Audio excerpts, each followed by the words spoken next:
L'Iran a envoyé pour ces négociations des personnes toutes titulaires d'un doctorat, dont certaines en sciences politiques.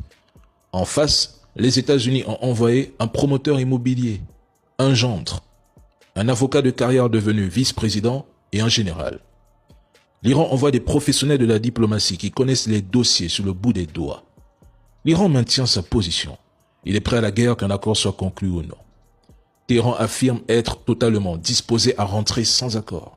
Ces négociations servent surtout à montrer au reste du monde que l'Iran a tenté la voie de la désescalade et qu'il n'a jamais cherché ce conflit. Je rappelle que des rapports de renseignement américains ont déjà estimé que l'Iran ne constituait pas une menace directe pour les États-Unis. Donc, si un accord est conclu, Trump devra accepter les demandes de l'Iran. Si les États-Unis et Trump ignorent les droits ou les conditions de l'Iran, les Iraniens seront prêts à poursuivre la guerre. Déjà, aucune action militaire ne peut ouvrir le détroit d'Ormuz aux pays hostiles. Aucune. Contrairement à ce qui se dit, le détroit n'a jamais été totalement fermé à tous les pays. Le passage reste accessible aux États amis et restreint aux pays considérés comme hostiles à l'Iran. L'Iran ne rouvre donc pas un détroit déjà ouvert, mais exerce un contrôle sur son usage. Le détroit est juste sous contrôle iranien et cette situation continuera.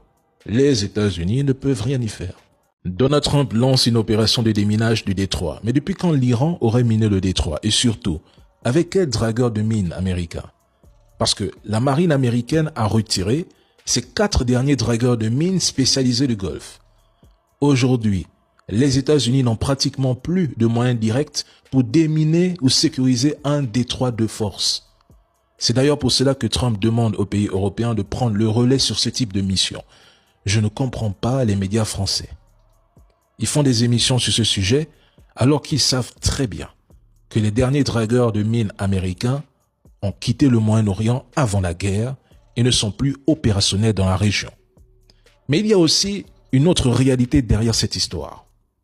L'état actuel des capacités américaines en matière de déminage est préoccupant.